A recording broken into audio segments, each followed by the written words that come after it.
This podcast is brought to you in partnership with Eva International Media Ltd.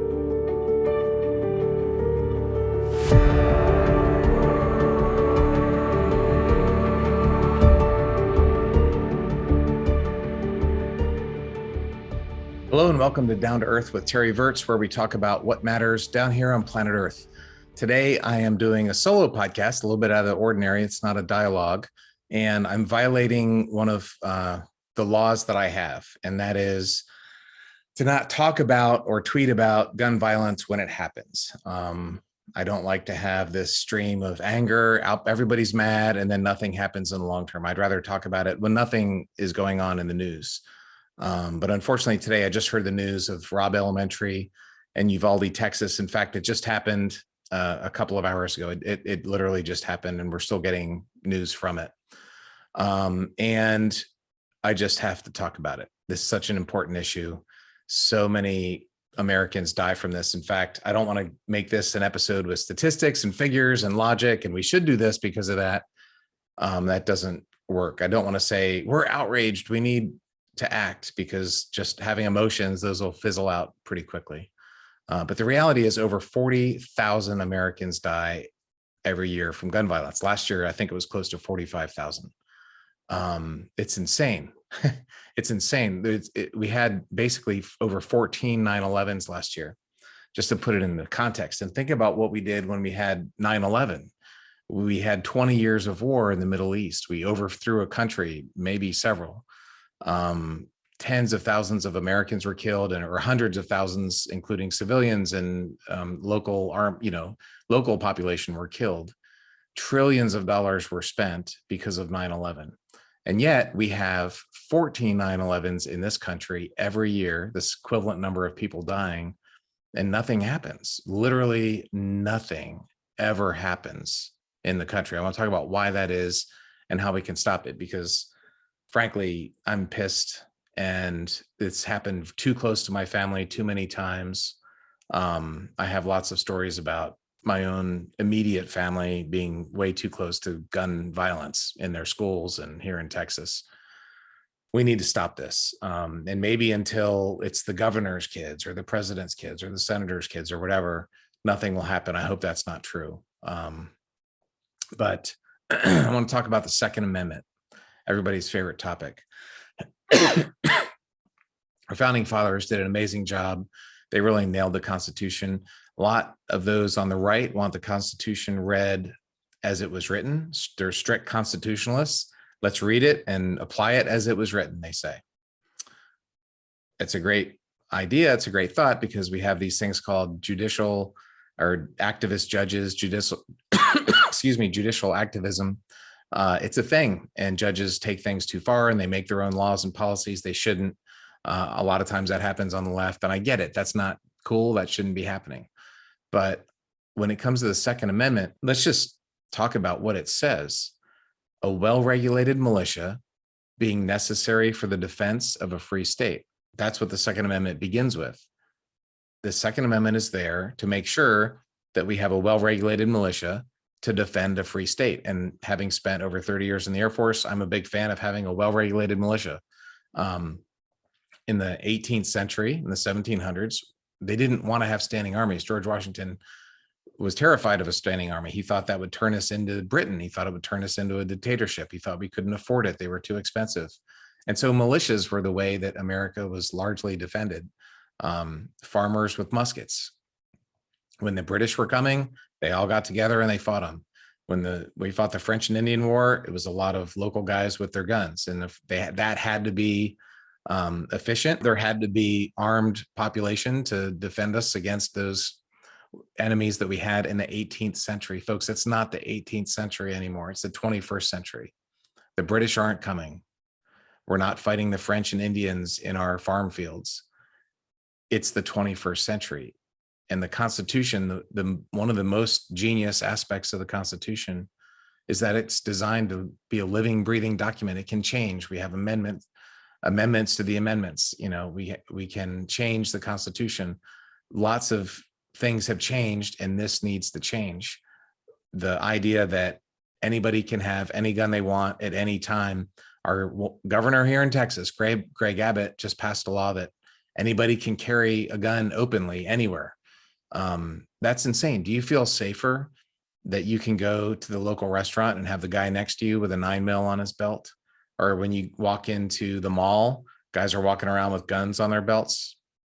Does that make you feel safer? It's insane. And America is the only country of all the developed nations on earth. America is the only one that has such a horrendous gun violence problem. We're many times higher than other developed nations. The argument you often hear from the NRA and the right, and the way the NRA works is exactly the same way that Russian propaganda machine works. They come out with these slogans and they brainwash people and they brainwash people and they repeat them and they repeat them. The only way to stop a bad guy with a gun is a good guy with a gun. Well, folks, at Parkland High School, there was a good guy with a gun. There was a policeman with a gun, and that shooter was not stopped. There was just a shooting in a church here in Texas. The deacons had guns, and this guy walked in. He was kind of weird. The deacons walked up to him. There's a video. The guy pulls his gun out, and within 1 or 2 seconds, the deacon drew his weapon, aimed it, got off a single shot kill, and the guy was dropped. However, in that 1 or 2 seconds that he killed some of the parishioners. That's a case where there was a good guy with a gun, a really well-armed, really well-trained, who did exactly what he should have done. And the guy still was able to kill church people. The best way to handle a bad guy is to have him not have a gun to begin with. That's why in Switzerland and Finland, 2 modern developed countries that have roughly the same gun ownership rights. You can have guns. My Finnish friends and my Swiss friends brag about me about how many guns they have, but they're well regulated. You can't just go get a gun. You have to go through the procedure. The state makes sure you're trained. They have these big events where the town comes out and they have gun training. And if you beat your girlfriend or if you rob a store or whatever, they take your guns away. Folks, do you want to be at the mall where there's convicted felons with guns? In America, you can't take their guns away because A, they don't register them. So how does the state know who has the guns and who doesn't? And B, you can always get a gun through a private sale without a background check. The NRA, and I'm going to say it out loud, the Republican Party, largely, some Democrats support this also, but it's mostly a Republican issue. They have ensured that anybody, including felons and the worst criminals, can get guns. And not only guns, but AR-15s, large capacity magazines, just weapons that you don't need to take your 13-year-old son out deer hunting. These are military grade weapons. And these weapons lead to mass shootings. And we see it over and over and over. And if you're on the left, you're with me. I'm preaching to the choir. But if you're in the mid, and if you're on the far right, you're just not going to listen. You're not listening by this point. But if you're in the middle, please hear me now. We have to change these laws. Even the most basic, sensible gun laws after Sandy Hook, where this guy killed lots of elementary school, little first grade babies got gunned down. Joe Manchin, there was bipartisan support for basic universal background checks. The NRA and mostly the Republican Party ensured that that would not happen. It's immoral. It is what is supposed to be the party of life is promoting death. There is blood, and I'm going to say this very clearly. There is blood on the hands of any politician in America, state level, local level, Congress, Senate, president. If you were an elected official in the last couple of decades and you voted against these basic gun laws, there's blood on your hands. Having universal background checks, the ability to make sure that criminals don't get guns, the ability to eliminate these military grade weapons that are only used for killing large numbers of people. If we got rid of those things, the suicide rate would be less than what it is. The bottom line is most people use guns to kill themselves. And in Australia, by the way, let's talk about Australia. It's basically America. It's America with a funny accent, and they drive on the left side of the road. America and Australia, we both got kicked out of all the best countries in Europe, where we both have this frontier spirit. We're kind of rebels. We're kind of underclass, according to the British upper class snobbery. We're basically the same country on opposite sides of the planet. They had a mass shooting. It was horrendous. I don't know, 50 people or more, something like that, in Tasmania back in the late 90s. And they opened their eyes and they went, this is ridiculous. Let's stop this. And they implemented some very serious gun laws. You can own a gun in Australia. My manager's husband was senior police official in Australia. When he retired, he had to go through a long process to get a gun. Now he's a gun owner. He has them, but he had to get checked out. He had to have an interview. The policeman needed to look him in the eye and make sure he wasn't crazy, and at least try and help to make sure he wasn't crazy. So Australia implemented these gun laws. Their suicide rate got cut by 80%. Imagine how many fathers and husbands would be around today if they had not taken their own life. I just read a story about an Air Force guy who was going to trial. He thought he was going to jail, and he went on the run and shot himself to death.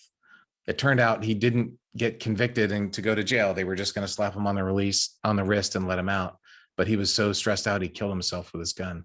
He would still be alive today if he didn't have that loaded gun in his hand. My point is, these laws can actually save lives. And I want to talk about the other argument that those on the right, especially the NRA, let's face it, the NRA is batting 1,000. America's 45,000 gun deaths are because of the NRA's policy that you can't have any gun restrictions of any kind. Even places like DC and Massachusetts and California, Chicago, where they have very strict gun laws, you just go across the state line and get the guns you want. You get out of the city and get the guns you want. So the NRA has ensured that America is a place where anybody can get a gun despite their criminal conviction history.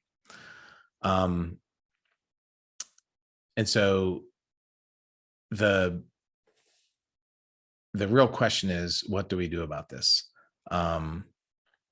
We have examples. This is not rocket science, folks. There are countries that there's every country that doesn't have nearly the gun death rate that we have, except for like failed states, third world dictatorships. Some really shady countries do have gun death rates that you would expect, like ours, but no other modern Western country does. And the argument against having some sensible gun regulations is that we'll go down the slippery slope. The slippery slope of tyranny, the slippery slope of tyranny. If I can't have my AR-15, America is going to turn into Nazi Germany. I've got news for you. Your AR-15 is not going to be able to defend against the government's F-15.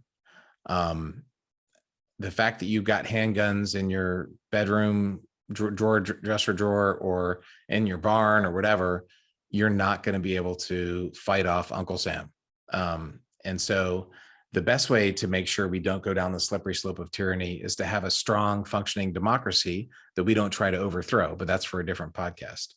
The best way to have a strong democracy is not to make sure that everybody can have AR-15s. That's ridiculous. All that's going to do is lead to senseless deaths. So this argument that you're going to go down the slippery slope of tyranny, like Australia, like Australia is not this wonderful, thriving economy, freedom of speech, freedom of religion, democracy, like Switzerland. We don't want to be like Switzerland or Finland or Norway or Germany or any of these great European countries that are functioning democracies. And you can own guns. You just have to go through a procedure. And they don't have the school shootings. They don't have these 14 grieving parents today because of our insane gun policies that are thanks to the NRA and many of our politicians. And so that's the lesson I'm leaving you with. If you are open to sane policy, call your politicians and let them know that you're fed up and let them know you expect them to do something. I live in the most right-wing MAGA district. I'm going to call and they're going to say, thank you very much, and hang up the phone. But I'm still going to do it. It is imperative. We could literally save thousands of lives. We could literally prevent several 9/11s a year. Let's say we went down to 30,000 gun deaths. Let's say our target was 30,000 Americans get shot to death every year. Well, that sounds horrendous, but that would be like preventing 4 9/11s every year. That's where we're at. That's the extent of this problem. So let's get something done, folks, and call your politicians, run for office if they're not going to do anything. because something has to be done, and it's insane. And call them out publicly. If you've got any type of social media presence, call them out by name. Anyway, this is my soapbox a little bit. There's lots of important political issues going on in the world. There's lots of cool astronomy and space exploration, and we're going to talk about that. 14 little babies just got shot to death today because of our dysfunctional government and our insane, frankly, evil gun policy, and it needs to change. Thank you guys for listening. Down to Earth with Terry Virts. We're going to have some really cool guests coming on soon. It'll be a little bit of a lighter subject, but I'm not going to shy away from these subjects because they're important and they matter. They are what matters down here on planet Earth. So let's keep on talking about that, and I'll see you guys soon. Bye-bye.